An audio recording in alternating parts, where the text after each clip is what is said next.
তো হ্যালো বন্ধুরা, welcome back. তো চলে এসেছি আরও একটা নতুন ভিডিওতে।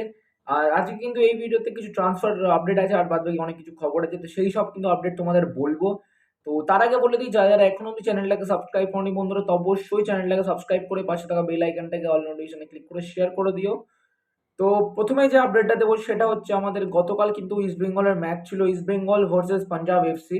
তো যেই ম্যাচে কিন্তু পাঞ্জাব এফসি 4-1 গোলে কিন্তু ইস্ট বেঙ্গলকে হারিয়ে, আর ইস্ট বেঙ্গলের কিন্তু টপ সিক্সের যে যাত্রাটা সেটা কিন্তু কালকেরই শেষ হয়ে গেল।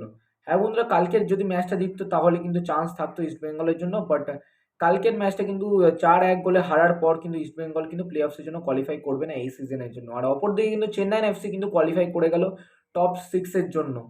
তো কালকে বলে দিই যে কালকে 4-1 গোল হয়েছিল, আর 4টে গোল কে কে মেরেছে আর ওই কে কে কটা গোল মেরেছে তো সেই সব তোমাদের বলে দিই। তো ইস্ট বেঙ্গল হয়ে কিন্তু সায়ন, এক দুর্ধর্ষ প্লেয়ার সায়ন, তো সেই একটা গোল করেছিল 25 মিনিটের মাথায় কিন্তু সায়ন গোল করেছিল। জর্ডান দুটো গোল করেছিল, মানে 19 মিনিট আর একটা 62 মিনিটে গোল করেছিল। তারপরে তালাল করেছিল 43 মিনিটে, আর হচ্ছে লুকা 70 মিনিটে করেছিল। তো 4-1 গোল এখানে কিন্তু শেষ হয়ে গেছিল ম্যাচটা। আর সত্যি বলতে ইস্ট বেঙ্গল কিন্তু কালকে ম্যাচটা মানে এত মানে 4টে গোল কনসিড করবে এটা কিন্তু ভাবার কারোরই মানে আশা ছিল না। তো যাই হোক, হয়ে গেছে, কোনো অসুবিধা নেই। কিন্তু পরের সিজনে আমার যতটা মনে হচ্ছে যে ইস্ট বেঙ্গল ভালো মতন দল গঠন করে কিন্তু পরের সিজন কিন্তু আরও ভালো পারফরমেন্স দেওয়ার চেষ্টা করবে। তো বাকি আছে এখন একটাই দল, যেটা কলকাতার একটা দল, যেটা হচ্ছে মোহনবাগান। তো মোহনবাগানে কিন্তু আজকে ম্যাচ আছে ব্যাঙ্গালোর এফসির সঙ্গে। তো সেই ম্যাচটা যদি জিততে পারে তাহলে কিন্তু লিগ শিল্ডের যাত্রায় থাকবে।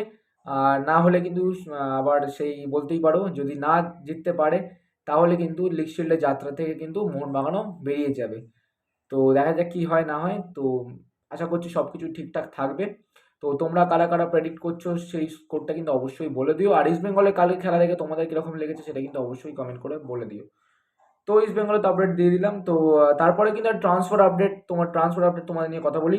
তো যেটা হচ্ছে খবর, যে পেরেরা ডিয়াজ, যে এই জর্জ পেরেরা ডিয়াজকে নিয়ে কিন্তু আমি আগেও খবর দিয়েছিলাম যে কন্ট্রাক্ট কিন্তু তার সঙ্গে কিন্তু অনেক রকমের টিম বলতে পারো, এফসি গোয়া থেকে শুরু করে আরও অনেক কটা টিম কিন্তু তার উপর ইন্টারেস্টেড ছিল। আর বর্তমানে দাঁড়িয়ে কিন্তু এটাই সব থেকে বড় খবর যে জর্জ পেরেরা ডিয়াজের সঙ্গে কিন্তু এফসি গোয়ার ডিল ডান হয়ে গেছে। হ্যাঁ বন্ধুরা, জর্জ পেরেরা ডিয়াজের সঙ্গে 2 বছরে কিন্তু কন্ট্রাক্ট চুক্তি সই হয়ে গেছে এফসি গোয়ার সাথে। আর এখনও কিন্তু কনফার্মেশন আসেনি অফিসিয়াল পেজ থেকে। তো অফিসিয়াল পেজ থেকে আসলে সেটাও কিন্তু তোমরা খুব তাড়াতাড়ি জানতে পারবে। বাট এটাই সব থেকে বড় খবর যে জর্জ পেরেরা ডিয়াজের সঙ্গে 2 বছরের কন্ট্রাক্ট সই করেছে আমাদের এফসি গোয়া। তো এর পরবর্তী আপডেট যেটা হচ্ছে ইস্ট বেঙ্গলকে নিয়ে। তো ইস্ট বেঙ্গল কিন্তু অ্যাডভান্স স্টকে আছে, মানে সরি মানে দেবজিৎ মজুমদারের সঙ্গে কিন্তু কথাবার্তা চালাচ্ছে। এখনও কিন্তু প্রাইমারি স্টেজে আছে, এখনও কিন্তু পুরোপুরি অ্যাডভান্স অতটা হয়নি। আর এর সাথে সাথে কিন্তু যেটা আরেকটা যেটা খবর, যেটা হচ্ছে আমাদের সৌমিক মিত্রর সঙ্গে যে ডিলটা কথাবার্তা চলছিল, তো সেই ডিলটা কিন্তু ব্রোক ডাউন হয়ে গেছে। আর দেবজিৎ সঙ্গে কিন্তু একটু মানে প্রাইমারি টক এখন চলছে, মানে ইস্ট বেঙ্গল দল কথাবার্তা চালাচ্ছে। তো দেখা যাক কি হয় না হয়, সেগুলো কিন্তু পরবর্তীকালের আপডেট।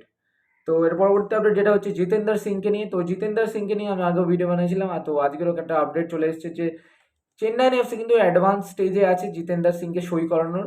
তো এই জামশেদপুরে জিতেন্দ্র সিংকে কিন্তু সই করানোর জন্য অ্যাডভান্স স্টেজে আছে আমাদের চেন্নাইন এফসি। তো চাইলে কিন্তু পরবর্তী সিজনের জন্য চেন্নাইন এফসিতে আমরা খেলতে দেখতে পারি এই জিতেন্দ্র সিংকে।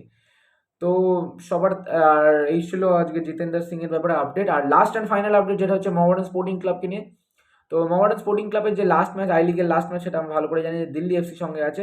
আর যেটা কিন্তু কোন স্টেডিয়াম হবে সেটা তোমাদের বলে দিই। কমিউনিটি পোস্টেও আমি কিন্তু পোস্ট করেছিলাম যে 13 তারিখ মানে 13 এপ্রিল সন্ধ্যে 6টা থেকে কিন্তু দিল্লি এফসির সঙ্গে ম্যাচ আছে, আর যেটা কিন্তু হবে যুব ভারতী ক্রীড়াঙ্গনে। তো এই যুব ভারতী ক্রীড়াঙ্গনে কিন্তু লাস্ট ম্যাচটা খেলবে আমাদের মোহামেডান স্পোর্টিং ক্লাব। আর সেই সাথে সাথে কিন্তু আই লিগের সব কিছু সেলিব্রেশন সব কিছু হবে। তো কারা কারা দেখতে হবে সেটা কিন্তু অবশ্যই জানিও।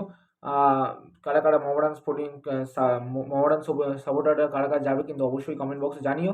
আর টিকিটের ব্যাপারে কিন্তু অনেকজন জিজ্ঞেস করছিল, তো টিকিট ব্যাপারে আপাতত কোনো খবর নেই আমার কাছে। আর যেরকমটা জানা আছে যে যুব ভারতী ক্রীড়াঙ্গনে গেলে, সল্টলেক স্টেডিয়াম, ওখানে গেলেই তোমরা কিন্তু টিকিট পেয়ে যাবে।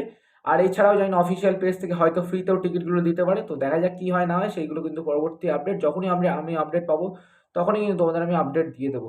তো এরকমই লেটেস্ট আপডেট, এরকমই নিউ ট্রান্সফার রিলেটেড আপডেট খবর পাওয়ার জন্য কিন্তু আমাদের চ্যানেলটাকে অবশ্যই সাবস্ক্রাইব করে পাশে থাকা বেল আইকনটাকে অল নোটিফিকেশনে ক্লিক করে শেয়ার করে দিও। আর আজ কিন্তু সাবস্ক্রাইবার টার্গেট কিন্তু 10টা, তো অবশ্যই বন্ধুরা সাবস্ক্রাইব করে দিও। আমরা কিন্তু খুবই ক্লোজ আছি 350 সাবস্ক্রাইবারের, তো অবশ্যই করে দিও। তো চলো বন্ধুরা টাটা, আসছি অন্য একটা ভিডিওতে আবার দেখা হচ্ছে। তো চলো বাই, বাই।